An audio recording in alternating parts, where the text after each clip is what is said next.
The knapsack, the hat and the horn Brothers Grimm की एक कम प्रसिद्ध परी कथा है।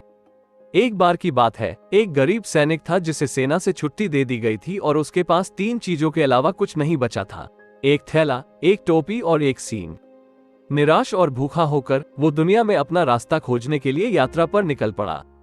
जब वो जंगल से गुजर रहा था तो उसकी मुलाकात एक छोटे हरे आदमी से हुई जिसने उससे पूछा कि उसके थैले में क्या है।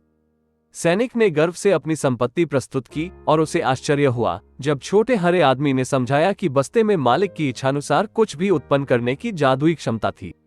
हालांकि एक शर्त थी, जो भी वो चाहेगा वो किसी और को भी दिया जाएगा, लेकिन सैनिक को इसका केवल आधा हिस्सा मिलेगा। बस्ते की शक्तियों का परीक्षण करने के लिए उत्सुक सैनिक ने अच्छे भोजन की कामना की। तुरंत स्वादिष्ट भोजन के साथ एक मेज दिखाई दी और सैनिक ने स्थिति को ध्यान में रखते हुए इसे छोटे हरे आदमी के साथ साझा किया।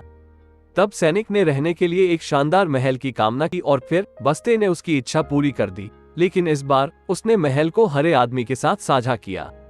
जैसे जैसे कहानी आगे बढ़ी, सैनिक और छोटे हरे आदमी ने एक साथ अपनी यात्रा जारी रखी।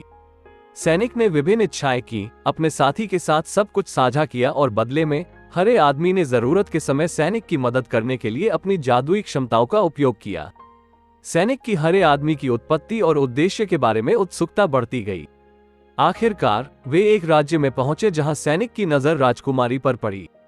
सिपाही ने गरीब होने के बावजूद राजकुमारी का दिल जीतने के लिए अपनी जादुई संपत्ति का इस्तेमाल किया। छोटे हरे आदमी को यह एहसास हुआ कि सैनिक को खुशी मिल गई है। उसने खुद को राजकुमारी का भाई बताया। घटनाओं के एक खुशी भरे मोड़ में सैनिक ने राजकुमारी से शादी की और छोटे हरे आदमी ने उनके मिलन को आशीर्वाद दिया।